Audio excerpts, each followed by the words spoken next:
Vamos lá, meus alunos do quinto ano. Vamos agora para a nossa videoaula de Geografia. Nós vamos trabalhar hoje, iniciar falando sobre a região Centro-Oeste. Então, hoje vai ser a nossa primeira aula sobre Centro-Oeste. Ainda vamos ter mais outras aulas, tá? Essa é a parte 1, falando sobre a região Centro-Oeste, tá bom? Hoje nós vamos iniciar, nós vamos ter mais algumas outras aulas falando novamente sobre a região Centro-Oeste. Então, aqui nós vamos trabalhar das páginas 185 a 190, tá? Crianças, então aí, vamos iniciar agora a nossa videoaula, tá? De Geografia com o assunto região Centro-Oeste, primeira parte. Então, aqui logo vocês estão observando, não é? É o mapa da região Centro-Oeste. Um mapa com seus devidos estados, capitais e mais o Distrito Federal. Tá ok? Então, nós vamos verificar agora como é a região Centro-Oeste. Vamos lá?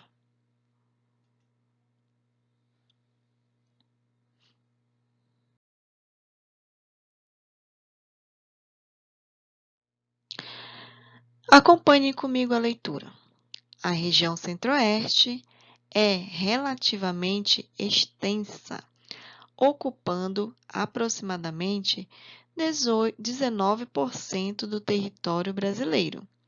Entretanto, seus estados, como Goiás, Mato Grosso e Mato Grosso do Sul e ainda o Distrito Federal, não são muito povoados, tendo uma das menores densidades demográficas do Brasil.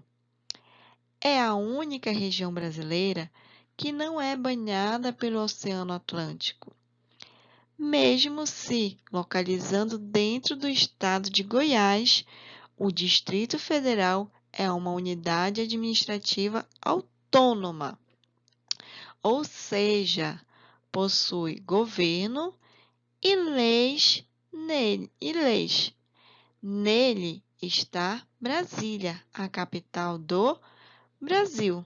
Então, aí nós temos, não é, na região Centro-Oeste, não é, nosso último assunto aí do nosso livro sobre as regiões brasileiras. Nós temos o Centro-Oeste, não é, com o estado de Goiás, Mato Grosso do Sul e um distrito, né, o Distrito Federal. Então, aí eles são menos povoados. Então, esses estados são menos povoados de todas outras regiões brasileiras. E também ela não é banhada, a região Centro-Oeste não é banhada pelo Oceano Atlântico. E lembrando que nós temos aí, não é, dentro do estado de Goiás, o Distrito Federal, tá? Que lá ela é autônoma, ou seja, ela possui o governo próprio e leis, mesmo sendo um distrito, tá? E lá, não é, está Brasília, que é a capital do nosso país, tá ok? Vamos agora conhecer os estados da região Centro-Oeste. Então, vamos lá. O Centro-Oeste apresenta uma disposição geográfica que não permite saída litorânea. Então, aí não tem margens para o litoral, né? Não tem margens para o mar. Veja em ordem alfabética os estados do Centro-Oeste e suas capitais. Então, nós temos aí os estados. Nós temos Distrito Federal, Goiás, Mato Grosso e Mato Grosso do Sul. E ao lado com seus distritos, de seus respectivos capitais. Distrito Federal, Brasília, Goiás, Goiânia, Mato Grosso, Cuiabá e Mato Grosso do Sul, Campo Grande. E nós temos aí os gentílicos, tá? Como são conhecidos. Quem mora em Brasília, brasilense. Quem mora em Goiânia, goiano. Em Cuiabá, mato-grossense.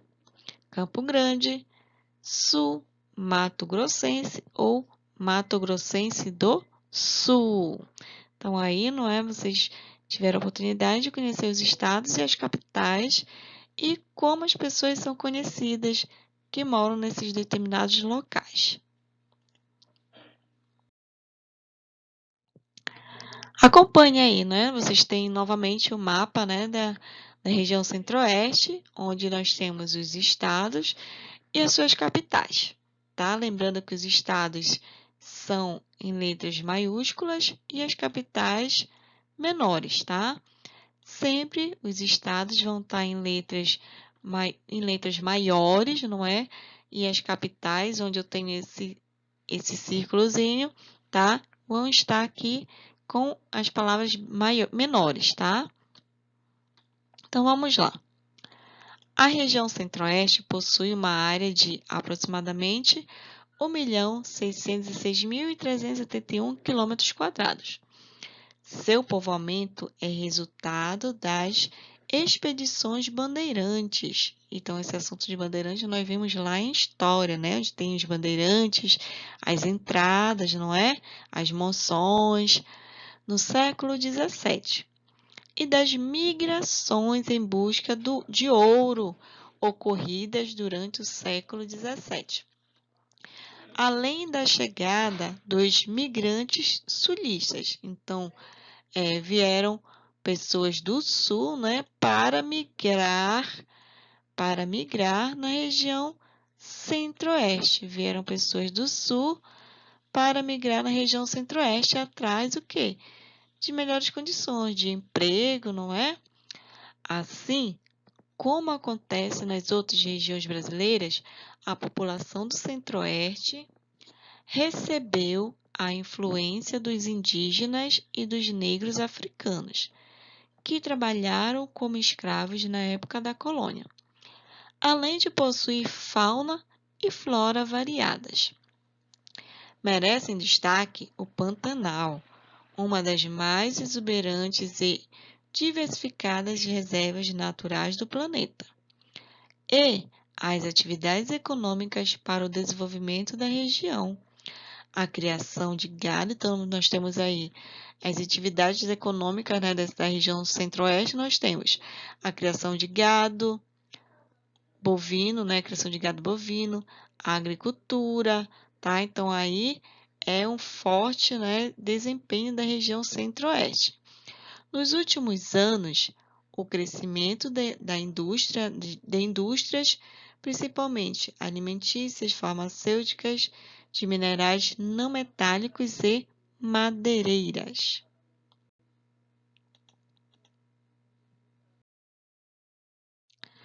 Demografia. Vamos lá? A região centro-oeste abrange uma área de 1.606.371 km², onde vivem 14.058.094 habitantes, segundo dados do Instituto Brasileiro de Geografia e Estatística, o IBGE. A população absoluta do Centro-Oeste é a menor, como eu falei agora há pouco, não é? É a menor entre as demais regiões, não é? As outras regiões, Sudeste, Sul, Norte e Nordeste. Então, aí a Centro-Oeste que possui a população menor. A distribuição populacional ao longo dessa região é irregular, tendo em vista que existem áreas onde a densidade demográfica supera hoje 100 habitantes por quilômetro quadrado. Como o sul de Goiás e Mato Grosso e o oeste de Mato Grosso do Sul, não é? Por outro lado, existem áreas onde a população relativa não ultrapassa a 1 habitante por quilômetro quadrado. Pouca gente, né? Como, por exemplo, o norte e nordeste do Mato Grosso, o norte de Goiás e a região do Pantanal. A região apresenta uma superioridade de habitantes urbanos em relação aos rurais. Então, aí, não é, a habitação urbana é mais alta do que a rural, que é superior, não é, A habitação de pessoas que moram numa área urbana é superior aos que moram numa área rural, gerando uma taxa de urbanização elevada, aproximadamente 88,8%. Olha só, gente, quanta gente, né, mora na área urbana na região centro-oeste, sendo a segunda nesse quesito, superada somente pelo Sudeste, né? O Sudeste, onde nós temos São Paulo e Rio de Janeiro, né, como as grandes potências aí em pessoas, né, que moram, principalmente em São Paulo. Grupos étnicos.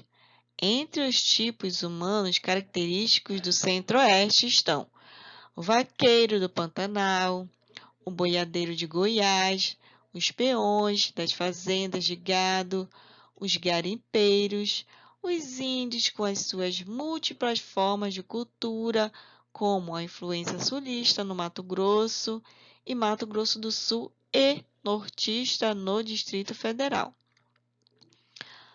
Um importante grupo do Centro-Oeste é o grupo dos sulistas, que são os gaúchos, os catarinenses, paranaenses, que se instalaram sobretudo no sul do Mato Grosso do Sul.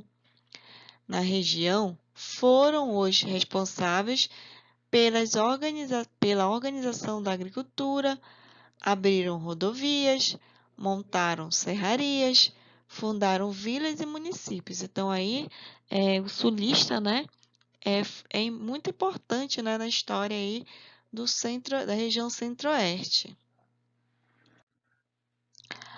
O Centro-Oeste formou uma população com migrantes vindos de todas as regiões do país, caracterizando-se, assim, pela heterogeneidade humana. Então, aí, não é? Várias pessoas migraram para o Centro-Oeste de toda a parte do Brasil, principalmente na construção de Brasília, tá? Várias pessoas foram para Goiás, não é? Em busca de um emprego, não é? Em busca de melhorar a situação financeira. Entretanto, há equilíbrio entre a porcentagem de brancos, que é 50,1%, concentrados sobretudo no sul, e a de mestiço, de 46,3%, principalmente mamelucos, encontrados nas partes norte e central. As outras etnias compõem os restantes, que é 3,6% da população. De acordo com as variações dos grupos étnicos, podemos classificá-los. Então, vamos lá. Os vaqueiros do Pantanal e boiadeiros de Goiás, presente no deslocamento do gado pelas regiões alagadas. Então, eles levam o gado, né, de um lado para o outro, para uma região ou para uma outra fazenda. Então, eles são muito presentes. Tem papel fundamental no deslocamento regional da pecuária. Peões das fazendas de gado, trabalhadores importantes que possuem tradição pecuária. A cavalo, eles percorrem as fazendas cuidando do gado. Os garimpeiros atuam na extração de pedras preciosas ou de ouro nos terrenos de aluvião ou quebrando cascalho em busca de metais preciosos. Os indígenas, primeiros habitantes da região, com forte influência no artesanato, na agricultura e nos costumes regionais. E por último aqui, crianças, os imigrantes, presença marcante na construção e no desenvolvimento de Brasília, tá? Então aí vocês verificaram, né, as principais variações, né, dos grupos étnicos que fizeram ou fazem ainda parte, né, da região Centro-Oeste. Finalizando aqui, crianças, vocês vão realizar, não é, as atividades da página 190 somente, tá ok? Então, até a nossa próxima aula. Beijinhos, tchau!